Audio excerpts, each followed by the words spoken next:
Olá, gente, tudo bem com vocês? Espero que estejam todos bem, né? Afinal de contas, ainda continuamos nessa situação de excepcionalidade, mas vamos levando com bastante fé que as coisas se resolverão positivamente. A nossa aula hoje, né, vai ser sobre escravidão e imigração no Brasil Imperial. E aí nós adotaremos uma dinâmica diferente, tá? Vai ser a partir de um esquema, né, um sistema de perguntas e respostas, e essas perguntas, né, elas versarão sobre os principais assuntos abordados no capítulo. E aí as respostas, obviamente, elas vão variar em função da importância da pergunta. Então, uma resposta talvez seja mais longa que a outra, tá? Mas isso é um fato normal dentro daquilo que a gente pretende fazer. Tá? E espero que a partir desse sistema seja possível assim, uma melhor compreensão do que foi a escravidão no Brasil, né? Claro que a gente não vai abordar a escravidão em todo o período, né? Desde o início da colonização até a sua abolição no final do século XIX, certo? A gente vai focar exatamente essa coisa da escravidão nesse século XIX, principalmente, né, pensando aí no pós-independência, porque antes é período colonial, então não tem importância para a gente, embora seja nós percebamos aí uma continuidade, né, da escravidão, e a imigração vem como uma necessidade, tá? Uma necessidade porque, afinal de contas, a mão de obra escrava começou a ficar rara e cara. Tá? Por quê? Porque houve proibições, né, através de leis, uma votada pelo parlamento inglês, que é a Aberdeen, depois o parlamento brasileiro vai acompanhar essa decisão com a Eusébio de Queiroz, e aí, consequentemente, diminui consideravelmente o fluxo, né, de mão de obra escrava do continente africano para o americano. Isso vai impactar o Brasil, elevando o custo dessa mão de obra e fazendo com que os responsáveis, né, os formuladores dessas políticas e principalmente os principais interessados, os grandes proprietários rurais, buscassem alternativas para a substituição dessa mão de obra. Né? É claro que quando nós pensamos na imigração, nós não podemos pensar somente num aspecto puramente econômico. Tá? A gente tem que pensar também num aspecto ideológico, porque alguns indivíduos dessa sociedade, né, algumas lideranças intelectuais, políticas e econômicas, também vislumbraram a possibilidade de promover o branqueamento da raça brasileira. E aí a gente vai fazendo esse jogo como eu coloquei no início. Né? Tem a pergunta e vem a resposta, ok? Olha só, a escravidão ela sempre foi muito importante para a economia brasileira, desde os primórdios. Né?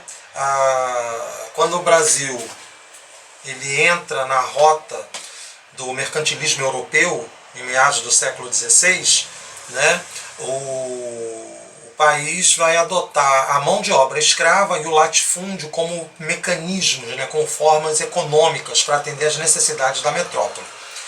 É claro que, por que eu estou fazendo esse resgate? Né? É porque a escravidão ela acompanha a história brasileira.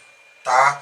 Ela acompanha a história brasileira não apenas no seu sentido econômico, porque afinal de contas a agricultura açucareira, depois a cafeeira, né, passando pelo breve momento aí da mineração, dependerá e muito dessa mão de obra escrava, porque afinal de contas essa mão de obra ela vem justamente para atender às necessidades de uma economia cuja dinâmica estava justamente no atendimento às necessidades de um mercado externo. Mas só isso responde, Luiz? Não, tem outro fator também. Um outro fator igualmente importante é perceber o seguinte: a utilização da mão de obra escrava ela atende a dois interesses. Né? O primeiro do proprietário, do grande proprietário rural, que via na mão de obra escrava uma forma de atender às suas necessidades econômicas, né? Porque afinal de contas ela supria a falta de técnica na produção agrícola. Então você compensava a falta de técnica com mão de obra. Né?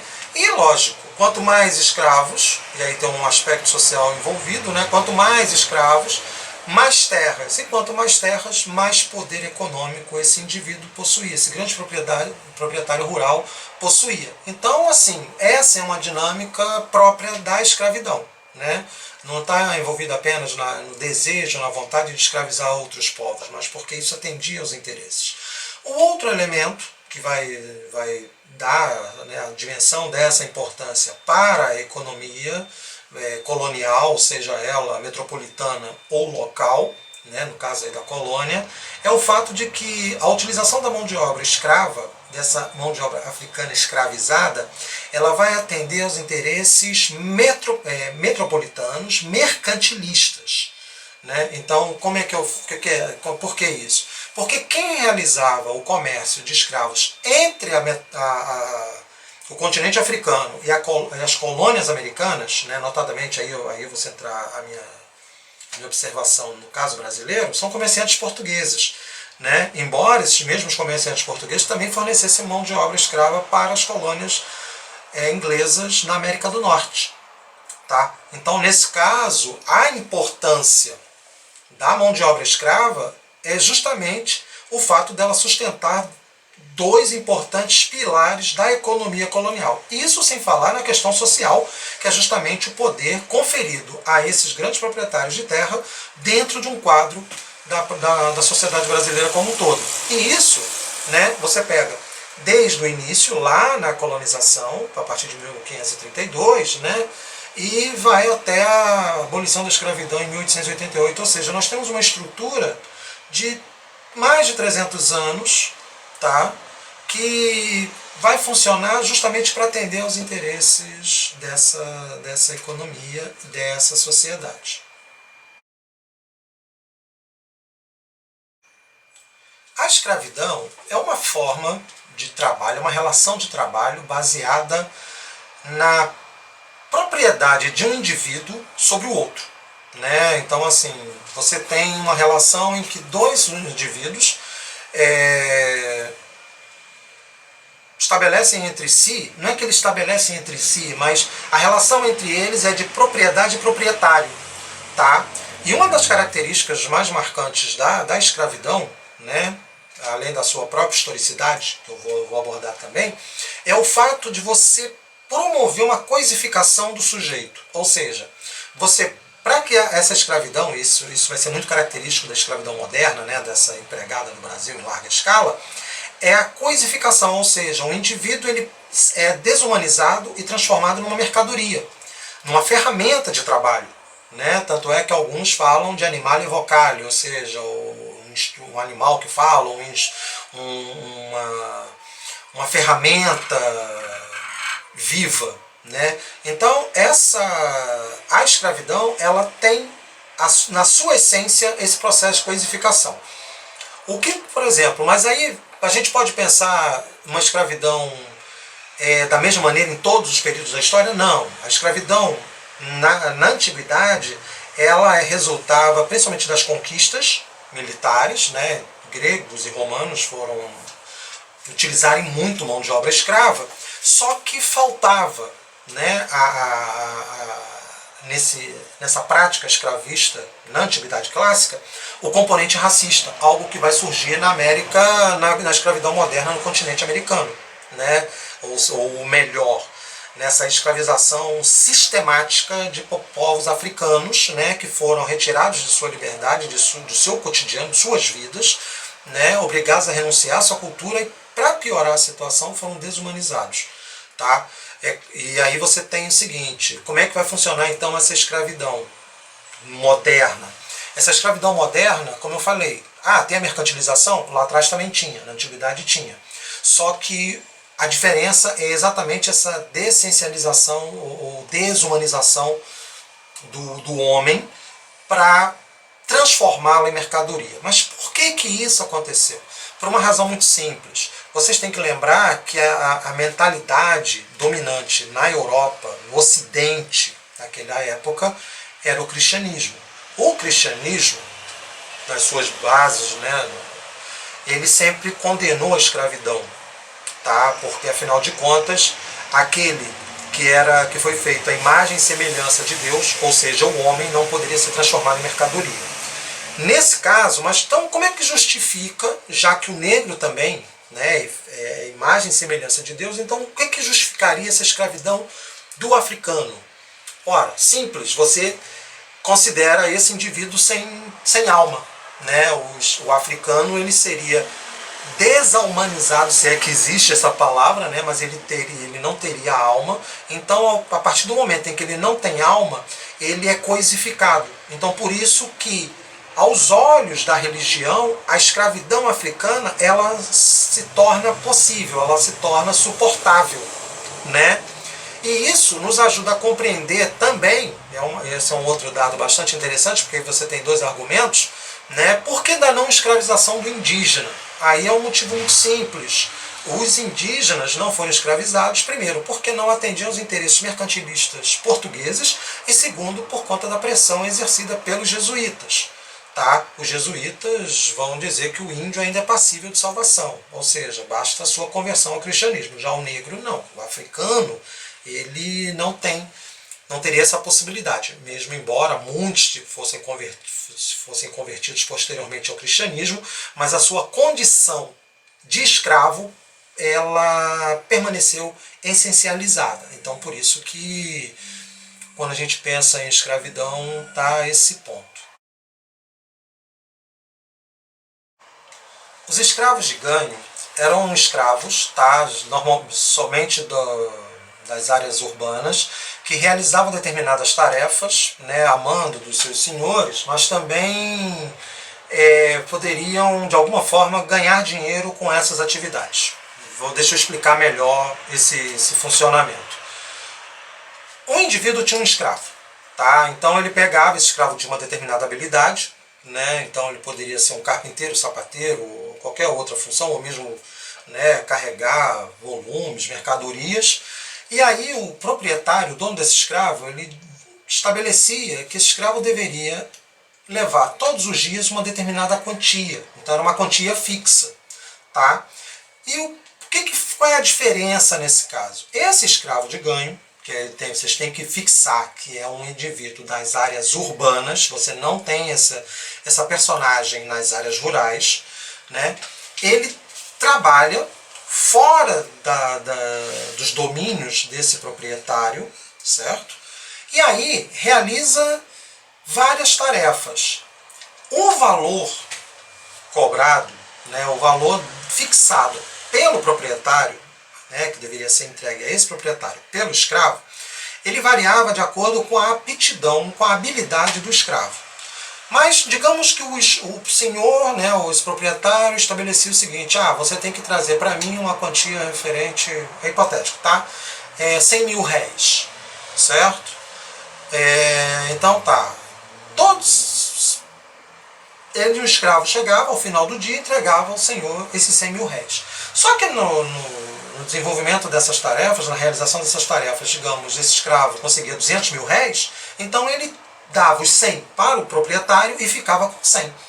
Esses 100 mil réis que sobravam, ele poderia usar para comprar coisas, né, para ele, à exceção de sapatos, porque os escravos estavam proibidos de utilizar sapatos, mas eles podiam também juntar esse dinheiro para comprar a sua liberdade, né, comprar uma carta de alforria.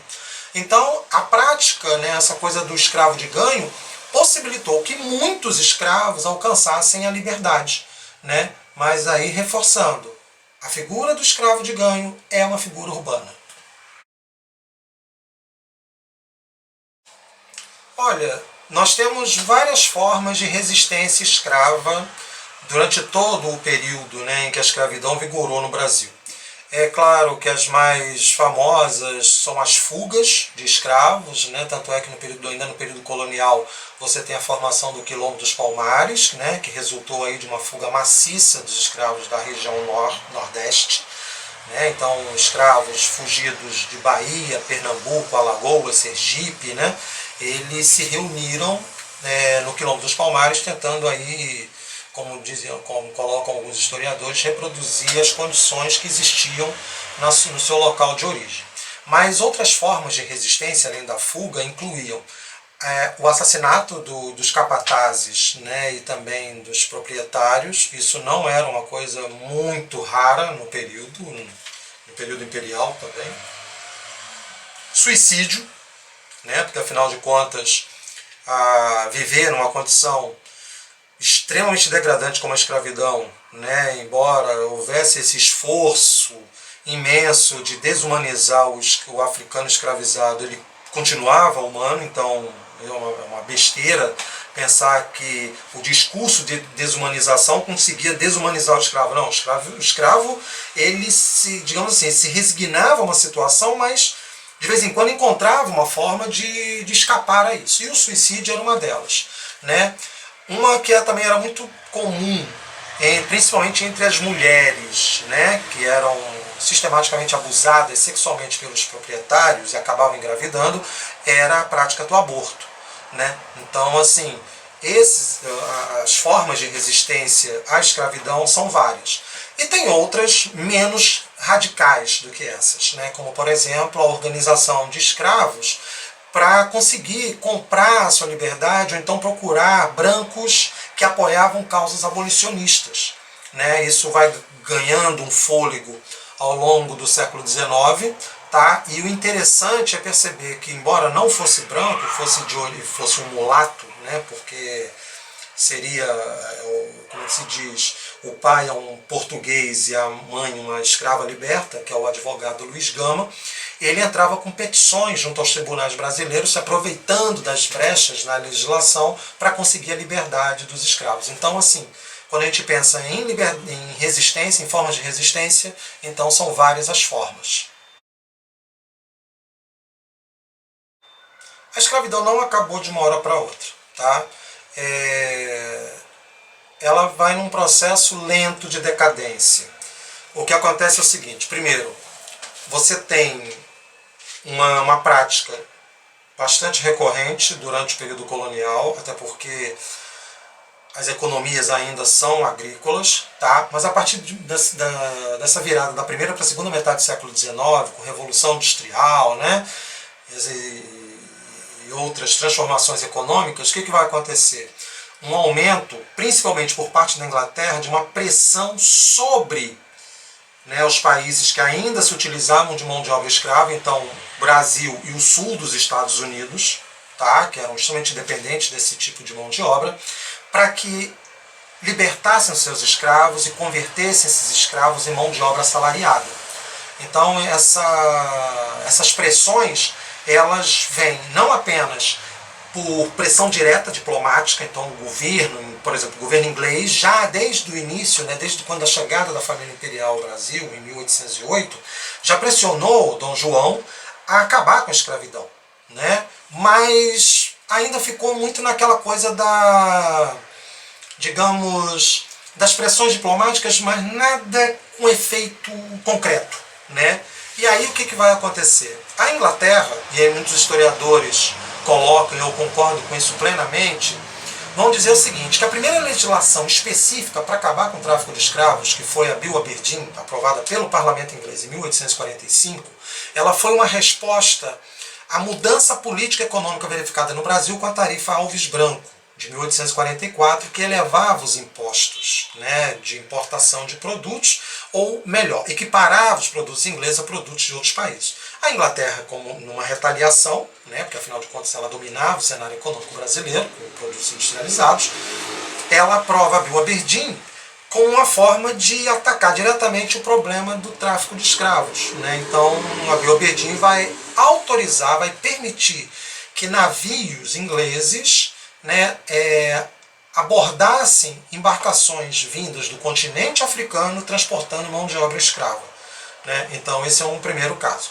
O Brasil, por sua vez, para evitar atritos, né, com a Inglaterra, aprova em 1850 a Lei Eusébio de Queiroz, que também define o fim da escravidão, né? Com o fim da escravidão, não, perdão, do tráfico de escravos, né? Então, o tráfico de escravos ele acaba sofrendo um duro revés com isso. E aí o efeito mais imediato é uma redução sensível da quantidade disponível de mão de obra escrava para o Brasil, de fornecimento dessa mão de obra escrava para o Brasil. Né? É claro que aí vão adotar outros modelos, outras formas de mão de obra, como a mão de obra imigrante, que a gente vai ver depois. Né? Mas aí você tem a Abel Aberdeen, a Eusébio de Queiroz, em 1850, depois a Lei do Ventre Livre, em 1871, né, que vai determinar que todo escravo, né, todo filho de escravo nascido a partir daquela data teria a sua liberdade, só que tem para evitar prejuízos aos grandes proprietários, tinha um adendo nessa lei que dizia que esse jovem escravo, né, esse jovem nascido de mãe escrava, ele ficaria sob a tutela do dono da mãe até completar 18 anos, ou seja, na prática continuava escravo. Né? Depois você tem a lei dos sexagenários, né, que estabelecia que todo escravo com a idade de 60 anos estaria automaticamente liberto, mas aí eu fico a imaginar duas coisas. Primeiro, quem num regime de escravidão chegaria aos 60 anos? Uns poucos escravos urbanos, porque os rurais não tinham essa longevidade. E outra coisa, aos 60 anos, eles acabavam optando, diante das dificuldades, do preconceito, optavam por permanecer nas terras desse proprietário. Livres, mas cativos ao mesmo tempo. E a culminância, claro, né, foi assim, digamos, a ação derradeira para acabar com a escravidão é a decretação da Lei Áurea em 1888, né, que foi a abolição da escravidão e também, né, vamos colocar o impacto que teve nas questões políticas brasileiras dada a perda de apoio. Né. Então, o fim da escravidão ele vai avançar durante pelo menos aí quase meio século. Tá? Então, por isso que não acabou de uma hora para outra. Assim encerramos a primeira parte, né, quando tratamos da escravidão e as eventuais dúvidas que ainda persistirem, né, teremos um prazer imenso em respondê-las, porque o nosso objetivo é exatamente esse, fazer com que vocês tenham um maior conhecimento sobre um dos capítulos mais importantes e talvez também tristes da história do Brasil. A segunda parte nós trabalharemos com a imigração, né, que vem justamente para substituir essa mão de obra escrava no país. Tá bom? Um beijo grande. Tchau, tchau.